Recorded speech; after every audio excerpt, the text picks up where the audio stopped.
ദുര്യോധനാൽ പുറത്താക്കപ്പെട്ടു. എവിടുന്ന്? കൊട്ടാരം. അപ്പം വളരെ അതിൻ്റെയൊക്കെ പിന്നിൽ കഥയുണ്ട്, വളരെ ഡീറ്റെയിൽ. നമ്മുടെ സമയത്തിനോട് അനുവദിക്കില്ല കഥയൊക്കെ പറയാൻ. ഏതായാലും വിതുരൻ അവിടെ നിന്ന് ഇറങ്ങി തീർത്ഥയാത്രയ്ക്ക് ഇറങ്ങിയത്. എന്തിനാണ്? തീർത്ഥയാത്ര. അല്ലാതെ പോയി തൂങ്ങിച്ചാവാനോ ട്രെയിന് നിറയൊക്കെയാണെന്ന് പോയില്ല. ജീവിതത്തിലുണ്ടല്ലോ ഇതൊക്കെ കുട്ടികൾ മനസ്സിലാക്കണം. ഒരു നിരാശ വരുമ്പോണ്ടല്ലോ, ഈ ഭാരതത്തിൽ എത്ര തീർത്ഥസ്ഥലങ്ങളുണ്ട്. ഒരു 4 ദിവസം അവിടെ പോയി ഇരുന്നാൽ തന്നെ സമാധാനമാണ്. അതിന് പകരം ട്രെയിനിന്റെ മുന്നിൽ പോയി ചാടുന്ന വല്ല കാര്യമില്ല. അത്ര കഷ്ടം നമ്മുടെ കുട്ടികൾ. നമുക്കങ്ങനെ പരിശീലിപ്പിക്കണം. കുട്ടികളെയൊക്കെ എവിടെയെങ്കിലും കൊണ്ടുപോയി കുറച്ച് ദിവസമൊക്കെ തീർത്ഥാടനം, വെറുതെ പോയി തൊഴുതു വരുന്നില്ല. മുണ്ടാമ്പിയിൽ പോയി ഒരു ദിവസം അവിടെ നിന്ന് നാമൊക്കെ ചൊല്ലി നമ്മുടെ ഗുരുവായൂർ വെറുതെ തൊഴുതു വരരുത്. എന്ത് ചെയ്യണം? കുട്ടികളുടെ ഉള്ളിൽ ഉറപ്പിക്കണം. അവിടെ പോയി ഇരുന്ന് നാമം ചൊല്ലുമ്പോഴാണ് ശ്രദ്ധിക്കുക.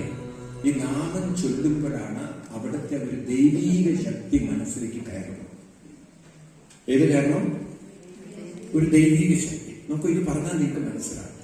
നമ്മുടെ മൊബൈലും ടവറും പോലെയാണ് ക്ഷേത്രവും മനസ്സും. ക്ഷേത്രം ഒരു ടവറാണ്, മനസ്സൊരു മൊബൈലാണ്.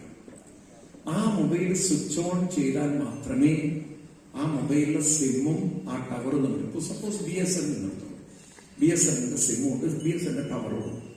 അപ്പൊ BSNLന്റെ ഒരു കണക്ടിവിറ്റി ആ മൊബൈലിലേക്ക് കണക്റ്റഡ് ആവണമെങ്കിൽ നമ്മുടെ മൊബൈലിൽ എന്ത് ചെയ്യണം? സ്വിച്ച് ഓൺ ചെയ്യണം. ഒരു അതിന്റെ സിങ്ക്രണൈസേഷൻ എന്ന് പറയും, കണക്ഷൻ വേണ്ടേ? സിങ്ക് ചെയ്യണം. ഇതിപ്പോ നമ്മൾ പറയില്ലേ, ബന്ധങ്ങളിൽ വൈബ് വേണമെന്ന് പറയില്ലേ, എന്ന് പറഞ്ഞ പോലെ ഒരു കണക്ഷൻ. ഈ കണക്ഷനാണ് ഒരു ക്ഷേത്രത്തിൽ പോയാൽ മനസ്സും അവിടുത്തെ ശക്തിയും തമ്മിൽ. ഒരു ക്ഷേത്രത്തിൽ